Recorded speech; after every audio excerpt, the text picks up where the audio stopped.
അങ്ങനെ നന്ദിനി സൂര്യയോട് ചോദിക്കുന്നുണ്ട്, ചെടിച്ചട്ടിയിൽ നിന്ന് കിട്ടിയ സ്വർണ്ണാഭരണങ്ങളുടെ പേരിൽ സാർ എന്നെ സംശയിക്കുന്നുണ്ടോ? ഇത് കേട്ട സൂര്യ ബെഡിൽ നിന്നും എഴുന്നേറ്റിട്ട് പറയുന്നുണ്ട്, നന്ദിനി, തന്നെ ഞാൻ സംശയിക്കുന്നുണ്ടോ എന്ന് അല്ലേ? തന്നെ പോലെ നന്മയുള്ള ഒരുത്തിയെ ഞാൻ എൻ്റെ ജീവിതത്തിൽ ഇതുവരേക്കും കണ്ടിട്ടില്ല. താനൊരു തെറ്റും ചെയ്യില്ല എന്ന് എനിക്കറിയാം. അതെനിക്ക് തന്നോടുള്ള വിശ്വാസമാണ്. നന്ദിനി, തനിക്കറിയുമോ, ഐ വിൽ റെസ്പെക്റ്റ് യു. തന്നെ പോലെ ഒരു പെണ്ണിനെ ഞാൻ ഇതുവരേക്കും ബഹുമാനിച്ചിട്ടില്ല. സൂര്യയുടെ ജീവിതത്തിൽ വഴിതെറ്റി വന്നവളാണ് നീ. പക്ഷേ സൂര്യയുടെ ജീവിതത്തിൽ ഒരുപാട് വാല്യൂസ് പഠിപ്പിച്ച പെണ്ണാണ് നീ. ഉള്ളിൻ്റെ ഉള്ളിൽ ഞാൻ മറന്നുപോയ കുറേ കാര്യങ്ങൾ, കാരുണ്യം, ദയ, സങ്കടം, അങ്ങനെ എല്ലാം ഓർമ്മിപ്പിച്ചവളാണ് നീ. എനിക്ക് നിന്നെ ദൈവത്തെ പോലെ വിശ്വാസമാണ്. താൻ നല്ലവളാണ്. അത് മനസ്സിലാക്കാത്ത ചില മണ്ടന്മാരുണ്ട് ഈ വീട്ടിൽ. അവരങ്ങനെ പലതും പറയും. അതൊന്നും നീ മൈൻഡ് ചെയ്യരുത് Nandini. You just leave it. I trust you. I trust you Nandini എന്നൊക്കെ പറഞ്ഞിട്ട് സൂര്യ ബെഡിലേക്ക് വീഴുകയാണ്. പകുതി കാല് പുറത്തും ബാക്കി ഭാഗങ്ങൾ അകത്തും എന്ന രീതിയിലാണ് അവൾ ബെഡിൽ കിടക്കുന്നത്. എന്നിട്ട് പറഞ്ഞത് തന്നെ ഐ ട്രസ്റ്റ് യു നന്ദിനി എന്നൊക്കെ പറഞ്ഞുകൊണ്ടേയിരിക്കുകയാണ്. ശരിക്കും നന്ദിനിയുടെ മനസ്സിൽ ഈ വാക്കുകൾ വലിയ ആശ്വാസമാണ് ഏകിയത്. അവൾ സൂര്യ അങ്ങ് നോക്കി നിൽക്കുകയാണ്. പിന്നീട് അവൾ അവളുടെ താന്നൂരമ്മയുടെ ഫോട്ടോയ്ക്ക് മുന്നിൽ പോയി നിന്ന് പ്രാർത്ഥിക്കുകയാണ്. അമ്മേ, എല്ലാവരും എനിക്കെതിരെ വിരൽ ചൂടുമ്പോഴും സൂര്യ സാർ പറയുന്ന ഈ വാക്കുകളാണ് എനിക്ക് ആശ്വാസം.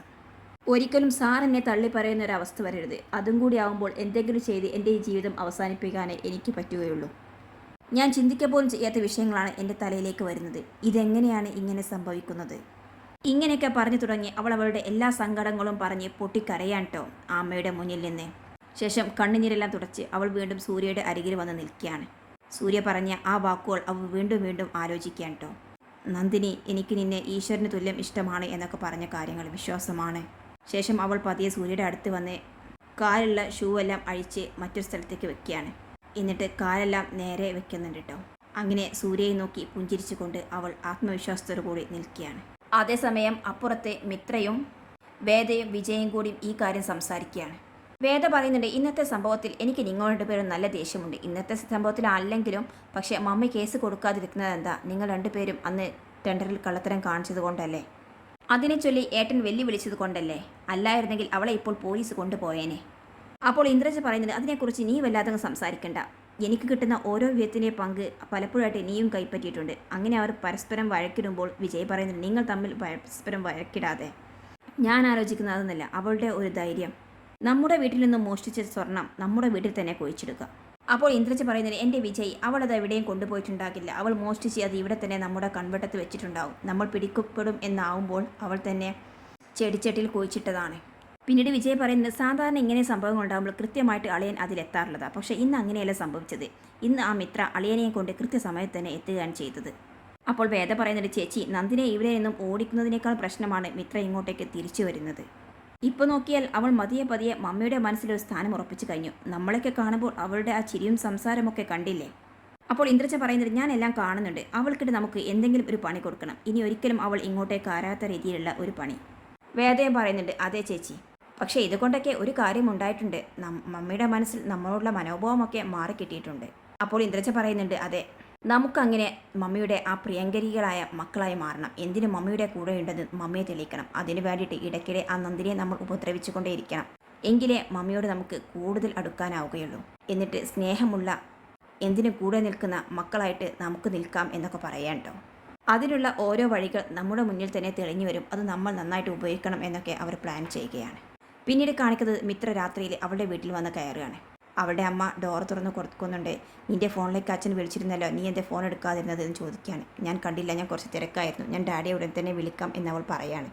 മമ്മി ജ്യൂസ് എടുക്കാൻ വേണ്ടിയിട്ട് അകത്തേക്ക് പോവുകയാണ്. ആ സമയത്ത് സോഫയിലിരുന്ന് മിത്ര വിശ്വനാഥിനെ ഫോണിൽ വിളിക്കുന്നുണ്ട്. എന്നിട്ട് പറയുന്നത്, ഞാൻ എൻ്റെ ഫ്രണ്ട്സിനൊക്കെ പാർട്ടി കൊടുക്കാൻ പോയതായിരുന്നു. ഇന്ന് നമ്മൾ പ്ലാൻ ചെയ്തതുപോലെ തന്നെ അവിടെ റൈഡ് നടന്നു. എല്ലാം നമ്മുടെ പ്ലാനിങ് പോലെ ഒരു ഫേക്ക് റൈഡായിരുന്നെന്ന് അവർക്കറിയില്ലല്ലോ. കളഞ്ഞുപോയ ആഭരണങ്ങൾ അതേപടി തിരിച്ചു കൊണ്ടുവന്ന് കൊടുത്തപ്പോൾ പത്മയുടെ കുടുംബത്തിന് ആ ഉദ്യോഗസ്ഥരോട് ബഹുമാനം കൂടി. പത്മയുടെ കുടുംബം പൊട്ടിത്തകരുന്നത് ഞാൻ അടുത്തു നിന്നും കണ്ടച്ച. അവളുണ്ടല്ലോ എൻ്റെ സ്ഥാനത്ത് സൂര്യയുടെ ജീവിതത്തിലേക്ക് കടന്നു വന്ന ആ നന്ദിനി, അവളെ എല്ലാവരും ചേർന്ന് ഒരു തെരുവ് പൊട്ടിയെ പോലെ ആക്രമിക്കുന്നതും അവൾ പൊട്ടിക്കറിയുന്നതൊക്കെ ഞാൻ കണ്ടു. ഐ ആം സോ ഹാപ്പി എന്നൊക്കെ പറഞ്ഞ് അട്ടഹസിക്കാൻ ട്ടോ മിത്ര.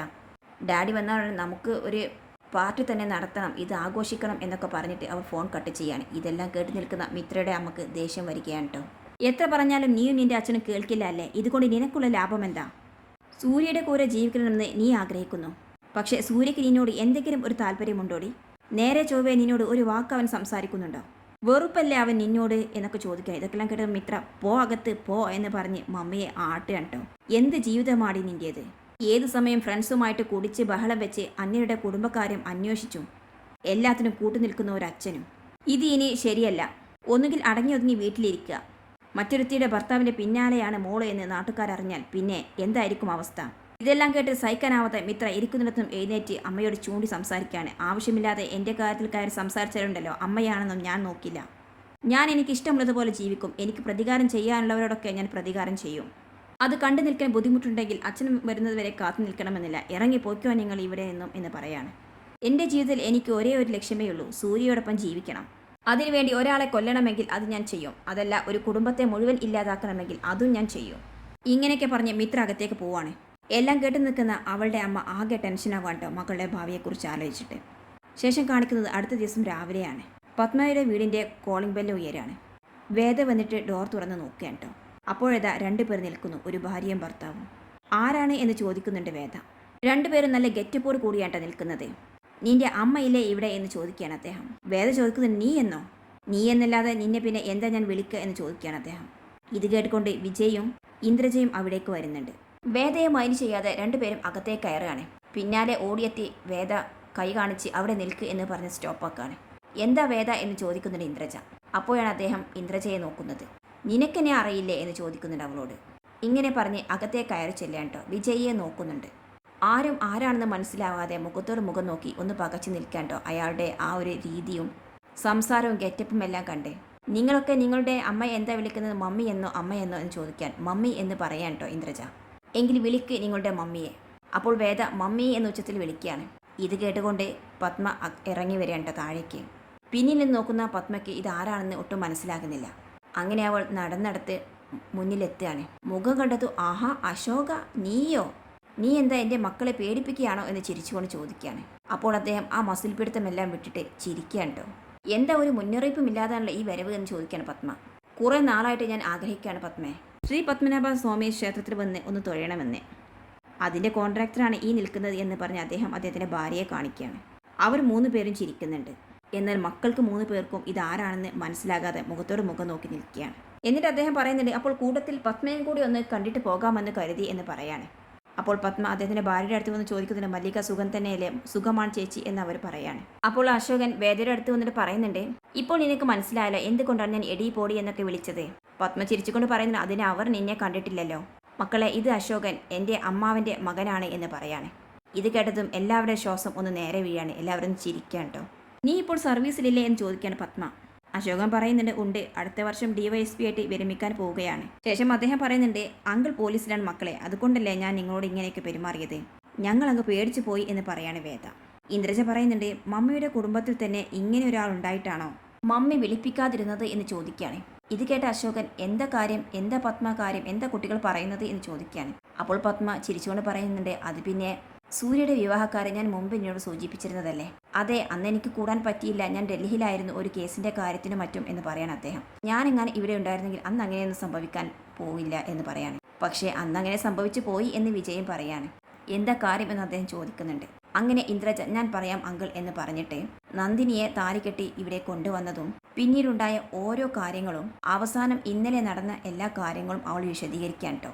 ഇതൊക്കെ കേട്ട് കഴിയുമ്പോൾ അദ്ദേഹം പറയുന്നുണ്ട് ഓഹോ അപ്പോൾ അങ്ങനെയാണല്ലേ കാര്യങ്ങൾ, എവിടെയാ അവൾ, എനിക്ക് അവളെ ഒന്ന് കാണണം. അതിനെന്താ, അവൾ ഇവിടെ തന്നെ ഉണ്ടാകും, അല്ലാതെ എവിടെ പോകാൻ. വേദേ നീ അവളെ ഒന്ന് കാണിച്ചു കൊടുക്കൂ എന്ന് പറയട്ടെ പത്മ. അപ്പോൾ അശോകൻ്റെ ഭാര്യ മല്ലിക പറയുന്നുണ്ട് എന്തിനാ വെറുതെ ഓരോ പ്രശ്നത്തിന് പോകുന്നേ, നിങ്ങൾ നിങ്ങളുടെ ആ പോലീസ് സ്വഭാവമൊന്നും അവിടെ മുന്നിൽ എടുക്കണ്ട കേട്ടോ എന്നൊക്കെ പറയുന്നുണ്ട്. ആദ്യം ഞാൻ അവളെ ഒന്ന് കാണട്ടെ എന്നിട്ട് കാര്യങ്ങളൊക്കെ തീരുമാനിക്കാം എന്ന് പറഞ്ഞിട്ട് വേദയുടെ കൂടെ മുകളിലേക്ക് പോവുക കേട്ടോ. അങ്ങനെ അവർ ഇന്ദ്രജയുടെ റൂമിൽ കൊണ്ടുപോയി നിർത്തുകയാണ്. എന്ന് പറയുന്നുണ്ട് ഞാൻ അവളെ ഇങ്ങോട്ടേക്ക് വിളിക്കാം, റൂമിൽ ഏട്ടനുണ്ടാകും, പിന്നെ അതൊക്കെ ഒരു പ്രശ്നമാകും എന്ന് പറയാണ് വേദ. അങ്ങനെ അശോകൻ ഇന്ദ്രജയുടെ റൂമിൽ ഇരിക്കാൻ കേട്ടോ. ആ സമയത്ത് വേദ വന്നിട്ട് പറയും നന്ദിനി നിന്നെ ഒരാൾ കാണാൻ വന്നിട്ടുണ്ട്, വാ. ആരാണ് എന്ന് നന്ദിനി ചോദിക്കുന്നുണ്ട്. അതറിഞ്ഞാലേ നീ വരികയുള്ളൂ, വാ ഇങ്ങോട്ട് എന്ന് പറഞ്ഞ് അവളുടെ കൈയും പിടിച്ച് വലിച്ചുകൊണ്ട് വേദ വരികയാണ്. എന്നിട്ട് ഇന്ദ്രജയുടെ റൂമിലെത്തുകയാണ് കേട്ടോ. അങ്ങനെ അവിടെ അശോകൻ നന്ദിനിയെ കാണുന്നുണ്ട്. അദ്ദേഹം അവർ പറഞ്ഞു കൊടുത്ത എല്ലാ കാര്യങ്ങളും മനസ്സിൽ വെച്ച് ദേഷ്യത്തോടു കൂടി അവളെ നോക്കുകയാണ്. നന്ദിനി പതിയെ അദ്ദേഹത്തിൻ്റെ അടുത്തേക്ക് നടന്നു നീങ്ങുന്നുണ്ട്. വേദ പറയാണ് ഇതാണ് ഞാൻ പറഞ്ഞ ആൾ, നിന്നെ കാണണമെന്ന് പറഞ്ഞു എന്ന് പറയാണ്. അങ്ങനെ നന്ദിനി അദ്ദേഹത്തിന് മുന്നിൽ ചെന്ന് ചോദിക്കുന്നുണ്ട്, എന്താ സാർ, എനിക്ക് സാറിനെ കണ്ട് പരിചയമൊന്നുമില്ലല്ലോ എന്നൊക്കെ പറയാണ്. അപ്പോൾ അശോകൻ ചോദിക്കുന്നുണ്ട്, മുൻ പരിചയമുണ്ടെങ്കിലേ നീ എന്നോട് സംസാരിക്കുകയുള്ളൂ. നിന്നെ എന്നെ ഒന്ന് കാണണമെന്ന് ഞാൻ വിചാരിച്ചിരിക്കുകയായിരുന്നു. അത്രക്കും ഫേമസ് ആണല്ലോ നീ ഇവിടെ. ഈ വീട്ടിൽ കാല് കുത്തിയത് മുതൽ എന്തൊക്കെയാ തോന്നിവാസങ്ങളാണ് നീ കാണിവെച്ചിരിക്കുന്നത്. നീ ഇവരൊക്കെ ചവിട്ടി മതിച്ച് എത്രത്തോളം മുന്നോട്ടേക്ക് പോയി. ഇതൊക്കെ ഞാൻ അറിഞ്ഞിരുന്നെങ്കിൽ ഒരിക്കലും സമ്മതിക്കില്ലായിരുന്നു എന്ന് പറയാണ്. നന്ദിനി ചോദിക്കുന്നുണ്ട്, എനിക്കൊന്നും മനസ്സിലാകുന്നില്ല, ഞാൻ എന്ത് ചെയ്തെന്നാണ് സാറി പറയുന്നത്. അപ്പോൾ അദ്ദേഹം പറയുന്നുണ്ട്, ഞാൻ മനസ്സിലാക്കി തരാമടി. ഇങ്ങനെ പറഞ്ഞിട്ട് നന്ദിനിയുടെ കഴുത്തിന് പിടിക്കുകയാണ്. നന്ദിനിയാകട്ടെ ശ്വാസം കിട്ടാതെ കിടന്ന് പുളയുന്നുണ്ട് കേട്ടോ. എൻ്റെ കഴുത്തിൽ നിന്നും കൈ വിട്, എടുക്ക് എന്ന് പറഞ്ഞ് അവളത് പിടിച്ചു വലിക്കുകയാണ്. ഇന്ദ്രജയും വേദയും ഇത് കാണുന്നുണ്ടെങ്കിലും അവരും ഒന്ന് പേടിക്കുക കേട്ടോ. ഇത്രയൊന്നും അവരും പ്രതീക്ഷിച്ചിട്ടില്ലായിരുന്നു. ഇന്ദ്രജ പറയുന്നുണ്ട്, അങ്കിൾ പ്ലീസ് വേണ്ട, അവൾ ചത്തുപോകും എന്നൊക്കെ പറയാണ്. ഇങ്ങനത്തെ ഒരുപാട് കേസുകൾ ഞാൻ കണ്ടിട്ടുള്ളത്, അങ്ങനെ ചത്തുപോകുന്നുമില്ല എന്നൊക്കെ പറയുന്നുണ്ട്. അങ്ങനെ അദ്ദേഹം കൈവിട്ടതും നന്ദിനി ബോധം പോയി താഴെ വീഴുകയാണ്. ഇത് കണ്ട് എല്ലാവരും പേടിക്കുന്നുണ്ട് കേട്ടോ. ഇന്ദ്രജ ഓടി വന്നിട്ട് നന്ദിനി നന്ദിനി എന്ന് അവളെ മുഖത്തും ചെല്ലും തട്ടി വിളിക്കുന്നുണ്ട്. പക്ഷേ നന്ദിനി കണ്ണു തുറക്കുന്നില്ല. അവൾ ആകെ ഭയക്കാണ്. ചേച്ചി എന്ന് പറഞ്ഞിട്ട് വേദയും അടുത്ത് വരികയാണ്. ഈശ്വര, ഇനി എന്താ ചെയ്യുക എന്ന് പറയുന്നുണ്ട്. അശോകൻ പറയുന്നുണ്ട്, അതൊക്കെ കുറച്ച് നേരം കഴിയുമ്പോൾ അവൾ എഴുന്നേറ്റും. ഇതെല്ലാം അവളുടെ ഒരു അടവാണ്. ഇങ്ങനെയുള്ള ആളുകൾ ഇതൊക്കെ ശീലിച്ചതാണ്. അവരുടെ അടുത്ത് ഇങ്ങനെ പല നമ്പറുകളും ഉണ്ടാകും എന്നൊക്കെ പറയാണ്. അല്ല അങ്കിൾ, നന്ദിനി ഇത് കണ്ണ് തുറക്കുന്നില്ല എന്നൊക്കെ പറയുന്നുണ്ട്. അങ്ങനെ വേദ ഓടിച്ചെന്ന് പത്മയോട് കാര്യം പറയാണ്. പത്മയും വല്ലാതങ്ങ് പേടിക്കുകയാണ്. ഒന്നും അറിയാതെ സൂര്യ അവിടേക്ക് വന്ന് നോക്കുന്നുണ്ട്. എല്ലാവരുടെയും അങ്ങോട്ടും ഇങ്ങോട്ടുള്ള ഓട്ടവും കാര്യങ്ങളൊക്കെ കണ്ടിട്ട് അവൻ റൂമിലേക്ക് വന്ന് നോക്കിയതും നന്ദിനി അത് താഴെ കിടക്കുന്നു. എന്താണ് സംഭവിച്ചതെന്നറിയാതെ സൂര്യ ചുറ്റും നോക്കുന്നുണ്ട്.